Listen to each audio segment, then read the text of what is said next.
Hello viewer. आज हम इस वीडियो में कार्डियोवास्कुलर सिस्टम के बारे में डिस्कस करेंगे। और कार्डियोवास्कुलर सिस्टम में यहाँ पे इस सिस्टम में हार्ट आता है, ब्लड आता है, ब्लड वेसल्स आता है, तो इसीलिए इसे सर्कुलेटरी सिस्टम भी बोला जाता है। कार्डियोवास्कुलर सिस्टम को सर्कुलेटरी सिस्टम भी बोला जाता है। हम पहले डिस्कस कर लेते हैं ब्लड वेसल्स क्या होता है। हमारा हार्ट जो है वो ब्लड को पंप करता है और वो ब्लड पंप होके जाता है ब्लड वेसल्स में। और ये ब्लड वेसल्स जो है वो डिफरेंट स्ट्रक्चर का, साइज का और फंक्शन के हिसाब से अलग अलग रहता है। जैसे कि arteries, arterioles, capillaries, venules and veins, ये सब हो गया ब्लड वेसल्स का टाइप। तो सभी टाइप्स को एक एक करके डिस्कस करेंगे। तो पहला हो गया आर्टेरीज एंड आर्टेरियोल्स। और ये ब्लड वेसल्स जो है वो क्या करता है, वो हार्ट से ब्लड को दूर ले जाता है। लेकिन ज़्यादातर ध्यान रखना, क्वेश्चन में ज़्यादातर आता है, मतलब आर्टरी में ऑक्सीजनेटेड ब्लड कैरी होता है या डीऑक्सीजनेटेड ब्लड कैरी होता है। तो सिंपली याद रखना है, आर्टरी जो है वो ऑक्सीजनेटेड ब्लड कैरी करता है, लेकिन पल्मोनरी आर्टरी को छोड़ के पल्मोनरी आर्टरी में आता है डीऑक्सीजनेटेड ब्लड। तो सिंपली आर्टरी में ऑक्सीजनेटेड ब्लड आता है अदर देन और एक्सेप्ट देन पल्मोनरी आर्टरी। वैसे ही वेन में डीऑक्सीजनेटेड ब्लड आता है accept pulmonary vein, means pulmonary vein में ऑक्सीजनेटेड ब्लड आएगा हार्ट को। तो सिंपली आर्टेरीज एंड आर्टेरियोल्स जो है वो ब्लड को दूर ले जाता है हार्ट से। और इसका भी डिफरेंट साइज रहता है। और ये जो आर्टेरीज एंड वेन है उसका 3 लेयर ऑफ टिश्यू पाए जाते हैं। जैसे कि ट्यूनिका एडवेंटिटिया जो कि आउटर लेयर है और फाइब्रस टिश्यू से बना हुआ है। मिडिल लेयर जो है वो उसे बोलते हैं ट्यूनिका मीडिया, और ये जो है smooth muscles and elastic tissue से बना हुआ है। एंड इनर लेयर जो है वो ट्यूनिका इंटाइमा, और ये किससे बना हुआ है, स्क्वामस एपिथेलियम से बना हुआ है। और ट्यूनिका इंटाइमा को एंडोथेलियम भी बोलते हैं। यहाँ पे देख सकते हो ये 20 वाला लूमेन पार्ट है, ओपनिंग जो है, और उसके बाद ये ट्यूनिका एडवेंटिटिया जो कि आउटर पार्ट है, मिडिल पार्ट हो गया tunica media and inner part हो गया ट्यूनिका इंटाइमा। तो ये क्या करता है, और ये आर्टरीज में मस्कुलर एंड इलास्टिक टिश्यू जो है वो वेरी करते हैं अकॉर्डिंग टू देयर साइज।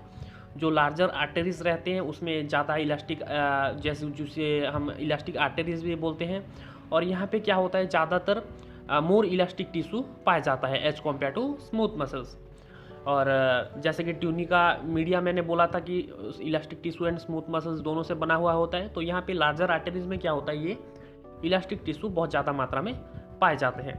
और ये जो है, अगर आर्टरीज जो है अगर छोटे साइज में हो गया, जैसे कि आर्टेरियोल जो कि हम स्मॉलेस्ट आर्टरी भी बोलते हैं, यहाँ पे जो है वो यहाँ पे बहुत ज़्यादा इलास्टिसिटी पाए नहीं जाते, मीन्स जो इलास्टिक टिश्यू पाए नहीं जाते, और ये स्मूथ मसल से बना हुआ होता है। तो सिंपली याद रखना है, लार्जर आर्टरीज जो है वो इलास्टिक टिश्यू से बना हुआ होता है, और स्मॉलर आर्टरीज जो है वो स्मूथ मसल से ज़्यादातर में बना हुआ होता है। और आर्टरी का जो वॉल है वो बहुत ज़्यादा थिक रहता है as compare to veins, and इसकी वजह से जब ब्लड फ्लो होता है वो हाई प्रेशर जो है वो झेल सकता है आर्टरीज। तो नेक्स्ट आते हैं वेन एंड वेन्यूल्स के बारे में। और वेन्स जो है वो क्या करता है, ब्लड लेके आता है हार्ट की ओर लो प्रेशर में। और ये जो है उसका वॉल जो है वो थिनर रहता है as compare to artery wall. और इसका भी 3 लेयर है, means tunica adventitia, tunica media and tunica intima as artery. और इसका जो वॉल है थिनर है, और इसका मसल्स एंड इलास्टिसिटी और ट्यूनिका मीडिया वो भी पतला रहता है एज कम्पेयर टू आर्टरी। तो जब हम उसे कट करते हैं, वैन को कट करेंगे तो वैन जो है वो कोलैप्स हो जाता है, क्योंकि इसका जो इलास्टिक प्रॉपर्टीज़ है वो कम रहता है इसीलिए। और जो आर्टरीज है वो अगर हम कट करेंगे तो वो ओपन रहेगा, क्योंकि उसका वॉल जो है वो ठीक रहता है। तो वैसे ही आर्टरी को अगर हम जब क्लॉट करेंगे, ब्लड जो है वो मतलब स्पीड से वो फ्लो करेगा, हाई प्रेशर प्रोवाइड करेगा। लेकिन जब हम वेन को कट करेंगे वो स्लोली ब्लड जो है वो, मतलब ब्लड फ्लो का जो प्रेशर है और ब्लड का जो प्रेशर है वो स्लो रहेगा इन केस ऑफ वेन। और कुछ वेन में जो है वो वाल्व पाए जाते हैं जो कि बैकफ्लो ऑफ ब्लड को वो प्रोटेक्ट करता है। जैसे कि लोअर लिम्ब ऑर्गन में जो वेन पाए जाते हैं उसमें वाल्व पाए जाते हैं। और ये वाल्व का काम क्या होता है, वो सिंपली बैकफ्लो ऑफ ब्लड को वो प्रिवेंट करता है, मीन्स एक डायरेक्शन में ब्लड को फ्लो करने में वो मदद करता है, मीन्स बैकवर्ड फ्लो वो करने नहीं देता। और वाल्व जो है वो एब्सेंट रहता है in very small and very large vein में, जैसे कि थोरक्स में और एब्डोमेन में जो वैन्स है उसमें ये वाल्व नहीं पाए जाते। और they are form by fold of tunica intima. और ये जो है मतलब वाल्व कैसे फॉर्म होता है, जो ट्यूनिका इंटाइमा मीन्स जो इनर लेयर है वेन और आर्टरी का, वो फॉर्म फोल्डेड होके ये वाल्व जो है वो फॉर्म करते हैं। और ये इसको स्ट्रेंथ प्रोवाइड करता है कनेक्टिव टिश्यू। और एक कॉस्प मतलब मैं पिक्चर पे दिखा देता हूँ कैसा स्ट्रक्चर रहता है उसका। यहाँ पे देख सकते हो ये कॉस्प बोलते हैं ये। और इसका जो स्ट्रक्चर है वो ये ऐसे रहेगा डब्लू की तरह, ना कि एम की तरह, ये याद रखना है तुम्हें। और ये स्ट्रक्चर को बोलते हैं कॉस्प, वाल्व कॉस्प। तो स्मॉलेस्ट सिंपली तो ये हो गया वैन, और स्मॉलेस्ट वैन जो है उसे बोलते हैं स्मॉलेस्ट वेन्यूल्स।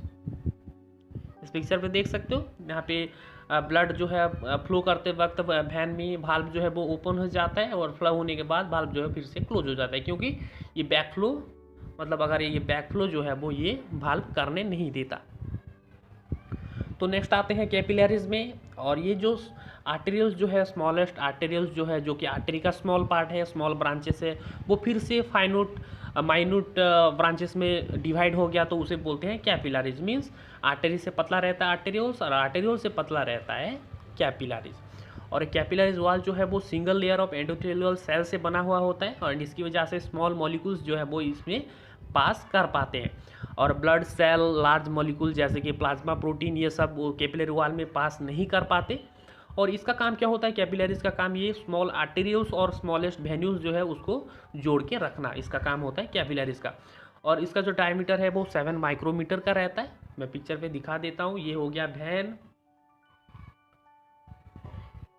ये हो गया वैन का फाइन पार्ट हो गया वेन्यूल, ये हो गया आर्टरी, एंड आर्टरी का ये फर्दर ब्रांचेस हो जाता है आर्टेरियोल्स, और ये आर्टेरियोल्स एंड ये वेन्यूल एंड आर्टेरियोल्स को जोड़ के रखता है ये कैपिलरीज। नेक्स्ट आते हैं हार्ट की ओर, जो कि एक इम्पोर्टेंट ऑर्गन है हमारे बॉडी में, जो कि ब्लड और ऑक्सीजनेटेड ब्लड प्रोवाइड करता है डिफरेंट ऑर्गन में, जो कि हमें एनर्जी देता है। ये हार्ट जो है ये इसे होलो मस्कुलर ऑर्गन भी बोलते हैं, और ये लोकेटेड है कहाँ पे, located thorax between the two lungs. Means जो मीडियोस्टिनम पार्ट है, मैं बोल चुका हूँ राइट लॉन्ग और लेफ्ट लॉन्ग के जो बीच वाले पार्ट है जिसे हम मीडियोस्टिनम बोलते हैं, उसमें लोकेटेड रहता है ये। और इसमें क्या है, और 4 चैम्बर पाए जाते हैं हार्ट में, 4 वाल्व पाए जाते हैं, और 4 चैम्बर जो है वो 2 एट्रियम और 2 वेंट्रिकल में डिवाइड होता है। 2 सेपरेट पंप पाए जाते हैं जो कि ब्लड को पंप करने में मदद करता है। Then right side of the heart जो है वो ब्लड क्या करता है, वो रिसीव करता है, एंड पल्मोना और लॉन्ग्स की ओर वो उसे पहुंचाता है। लेफ्ट साइड जो है वो क्या करता है, उसका काम वो ऑक्सीजनेटेड ब्लड जो है वो रिसीव करता है, और डिफरेंट ऑर्गन में, डिफरेंट बॉडी ऑर्गन में ये ऑक्सीजनेटेड ब्लड पंप करता है हार्ट, जो कि लेफ्ट साइड का काम होता है। Next is heart. और हार्ट का जो है वो बेसिकली तीन लेयर में ज़्यादातर वो बना हुआ होता है। और ये हार्ट जो है मतलब सराउंडिंग हुआ है एक मेम्ब्रेन में, यहाँ पे देख सकते हो व्हाइटिश लेयर दिखाई दे रहा होगा तुम्हें, उसे बोलते हैं पेरिकार्डियम। और पेरिकार्डियम में क्या होता है, ये एक फाइब्रस सैक है, मीन्स इलास्टिसिटी प्रोवाइड करता है हार्ट को, और ये एनक्लोज करके रखता है हार्ट को एंड उसका जो ब्लड वेसल्स है उसे। और पेरिकार्डियम जो है वो मतलब मैं तो पहले भी बता चुका हूँ, हार्ट जो है वो सिचुएटेड है 2 लॉन्ग्स के बीच वाले पार्ट जिसे हम मीडियस्टेनम बोलते हैं। और तो ये पेरिकार्डियम जैसे कि हार्ट का जो बाहरी सरफेस है, तो इसलिए यहाँ पे लिखा गया है कि the pericardium lies within the medial sternum. Next आते हैं, ये बेसिकली हार्ट जो है वो 3 लेयर उसका कवरिंग रहता है, उसका जो हार्ट का जो मसल्स रहता है वो 3 लेयर का रहता है। एक रहता है पेरिकार्डियम जो कि बाहरी लेयर है, मिडिल लेयर जो है उसे बोलते हैं मायोकार्डियम, एंड डीपर लेयर जो है उसे बोलते हैं एंडोकार्डियम। पेरिकार्डियम का फिर फर्दर क्लासिफाइड हुआ है विसेरल पेरिकार्डियम, पेरिकार्डियल कैविटी जिसमें फ्लूइड रहता है, and parietal pericardium. And endocardium जो है वो डीपेस्ट लेयर ऑफ हार्ट है, एंड ये क्या करता है, स्मूथ लाइनिंग प्रोवाइड करता है हार्ट को, जो कि फ्रिक्शन जनरेट नहीं होता ब्लड फ्लो होने के दौरान। वैसे ही मायोकार्डियम जो है वो मिडिल लेयर है हार्ट का, और इसमें हार्ट मसल्स भी पाए जाते हैं जो कि फ्लेक्सिबिलिटी प्रोवाइड करता है हार्ट को। और ये मायोकार्डियम जो है वो रेस्पॉन्सिबल है हार्ट को पंपिंग कराने में भी मदद करता है ये। तो ये इस पिक्चर पे देख सकते हो, ये पेरिकार्डियल कैविटी है, फाइब्रस लेयर है, उसमें सेरस लेयर है, सेरस लेयर में यहाँ पे लुब्रिकेटिंग फ्लूइड पाए जाते हैं।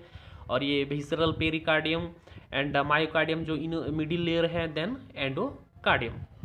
एंड ये जो पेरिकार्डियम है जो बाहरी लेयर है उसे बोलते हैं एपिकार्डियम भी बोलते हैं। एग्जाम में पूछ सकता है question, what is the synonym of pericardium, तो यहाँ वहाँ पे तुम्हें लिखना है एपिकार्डियम। तो हार्ट जो है बेसिकली उसमें 4 चैम्बर है, जैसे कि 2 आर्टरिया है, एक right and left, and 2 ventricle है, एक राइट एंड लेफ्ट। तो फर्स्ट चैम्बर जो है वो है राइट आर्टरियम, और ये जो है वो डीऑक्सीडेंटल ब्लड जो है वो रिसीव करता है inferior vena cava and superior vena cava के थ्रू। इंफीरियर वेना कावा जो है वो below surface of the body से वो डीऑक्सीडेंटल ब्लड कलेक्ट करता है, मीन्स लोअर लिम्ब से।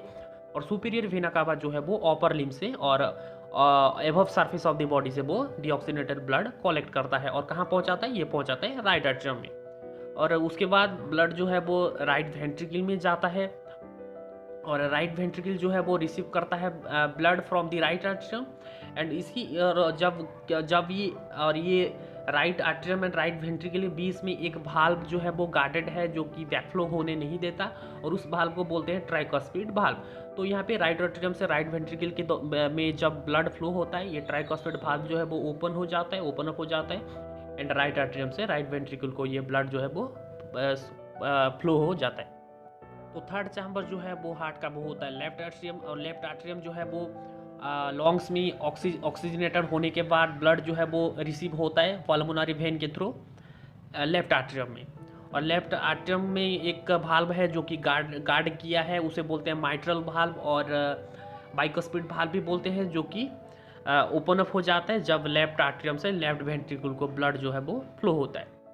तो लेफ्ट वेंट्रिकल और इसका जो वॉल है वो थिकर रहता है as compare to right ventricle, लेकिन स्ट्रक्चर जो है वो राइट वेंट्रिकल के साथ वो सेम ही रहता है। और इसका जो थिक वॉल होने की वजह से ये ब्लड जो है वो ऑक्सीजनेटेड ब्लड जो है वो हाई प्रेशर के साथ ये फ्लो कर सकता है एरोटा में। तो सिंपली राइट आर्टरियम से लेफ्ट आर्टरियम को ब्लड फ्लो हो जाता है जब ये बाइकॉस्पिड वाल्व जो है वो रिलैक्स होता है। रिलैक्स होने के बाद ये ओपन अप हो जाता है, एंड राइट आर्टरियम से लेफ्ट आर्टरियम को ये ब्लड फ्लो होता है। तो सिंपली ये हार्ट का जो भाल्व है वो 4 तरीके का रहता है। राइट आर्टरियो वेंट्रिकुलर भाल्व भी बोलते हैं जो कि ट्राइकस्पिड भाल्व है। देन लेफ्ट आर्टरियो वेंट्रिकुलर भाल्व भी बोलते हैं जो कि बाइकस्पिड भाल्व है। और एक भाल्व है जो कि पल्मोनरी भाल्व, एंड और एक भाल्व है जो कि एरोटिक भाल्व। और ये 2 भाल्व तो हम डिस्कस कर चुके हैं, जो कि राइट आर्टरियो वेंट्रिकुलर भाल्व और ट्राइकस्पिड भाल्व जो है वो सेपरेट करता है right atrium from the right ventricles, and ये बैकफ्लो होने नहीं देता आर्टरियम में। और लेफ्ट आर्टरियो वेंट्रिकुलर जो है ये इसका काम क्या होता है, left atrium and left ventricle को ये गार्ड करके रहता है, और इसका भी भाल्व का सिंपल काम होता है वो बैकफ्लो होने नहीं देता। तो सिंपली पल्मोनरी भाल्व जो है ये जब हार्ट से ऑक्सीजनेटेड होने के लिए लॉन्ग्स में ब्लड जाता है, वो ब्लड को बैकफ्लो होने नहीं देता, ये पल्मोनरी आर्टरी में ये गार्ड करके रखता है। और एरोटिक वाल्व जो है जो ऑक्सीजनेटेड ब्लड पंप होके हार्ट से डिफरेंट ऑर्गन में पहुंचता है, वो ब्लड जो है वो बैकफ्लो ना हो जाए, ये गार्ड करता है एरोटिक वाल्व में, एरोटा में ये प्रेजेंट है। और ये सेपरेट करता है left ventricle from the aorta. And यहाँ पे मैं बोल चुका हूँ, prevent the backflow of blood from the after ventricular contraction. यहाँ पे देख सकते हो, ये हो गया ट्राइकस्पिड भाल्व, ये हो गया बाइकस्पिड भाल्व, ये हो गया पल्मोनरी भाल्व, एंड ये हो गया एरोटिक भाल्व। एंड तो सिंपली यहाँ पे ब्लड सर्कुलेशन कैसे होता है सिंपल लाइन में समझा जाए तो हार्ट में ये inferior vena cava and superior vena cava के थ्रू जो है ब्लड जो है वो राइट आर्टरियम में आता है, और राइट आर्टरियम में से राइट वेंट्रिकल को ब्लड जो है वो फ्लो हो जाता है ये ट्राइकॉस्पिड वाल्व कॉन्ट्रैक्ट होने की वजह से। और ये राइट वेंट्रिकल से ब्लड जो है ये पल्मोनरी आर्टरी में जाता है। पल्मोनरी आर्टरी में कहाँ जाता है, ये लॉन्ग्स को जाता है। लॉन्ग्स में जाने के बाद लॉन्ग्स में ऑक्सीजनेटेड हो जाता है ब्लड, एंड ऑक्सीजनेटेड होने के बाद ये ब्लैक फ्लू हो के आता है ये पल्मोनरी वैन में, और पल्मोनरी वैन में आता है लेफ्ट आर्टरियम को, और लेफ्ट आर्टरियम से ब्लड जो है वो जाता है लेफ्ट वेंट्रिकल को, लेफ्ट वेंट्रिकल से ब्लड जाता है, यहाँ पे एरोटा रहता है, एरोटा के थ्रू जाता है डिफरेंट ऑर्गन में, ऑक्सीजनेटेड ब्लड जाता है, ना कि डीऑक्सीजनेटेड ब्लड। तो सिंपली एक क्वेश्चन बार बार आता है, शॉर्ट क्वेश्चन तुम्हारे बोर्ड एग्जाम में, which artery is supplied oxygenated blood other than, ये आता है। तो कौन आर्टरी तो मैं पहले भी बता चुका हूँ, डिफरेंट बॉडी में जो आर्टरी पाए जाते हैं वो ऑक्सीजनेटेड ब्लड सप्लाई करते हैं, लेकिन पल्मोनरी आर्टरी जो है वो डीऑक्सीजनेटेड ब्लड सप्लाई करता है, और ये डीऑक्सीजनेटेड ब्लड कैरी करके ले जाता है लॉन्ग्स में, और लॉन्ग्स में ऑक्सीजनेटेड होने के बाद फिर से पल्मोनरी वैन के थ्रू ये हार्ट को आता है। तो सिंपली ये क्वेश्चन दिमाग में रखना। तो नेक्स्ट आते हैं कंडक्शन ऑफ हार्ट में। कंडक्शन ऑफ हार्ट जो है वो हार्ट बीट कैसे होता है, और ये AV node and SA node दोनों की वजह से होता है, और the heart activities depend on the electrical impulse from the sinoatrial node and atrioventricular node. ये क्वेश्चन जो है तुम्हारे बोर्ड एग्जाम में बार बार आता है, which part of the heart is called pacemaker of the heart. तो तुम्हें वहाँ पे लिखना होगा साइनोएट्रियल नोड। और ये जो SA node and AV node जो है वो इलेक्ट्रिकल इम्पल्स जो है वो जनरेट करते हैं, जो कि कॉन्ट्रैक्शन कराता है atria and ventricle of the heart में। तो एसए नोड जो है वो उसे पेसमेकर ऑफ द हार्ट भी बोलते हैं, और ये इलेक्ट्रिकल इम्पल्स सेंड करता है, एंड उसकी वजह से जो आर्ट्रिया जो है वो कॉन्ट्रैक्ट होता है, और एसए नोड का काम क्या होता है, आर्ट्रिया को कॉन्ट्रैक्ट करना।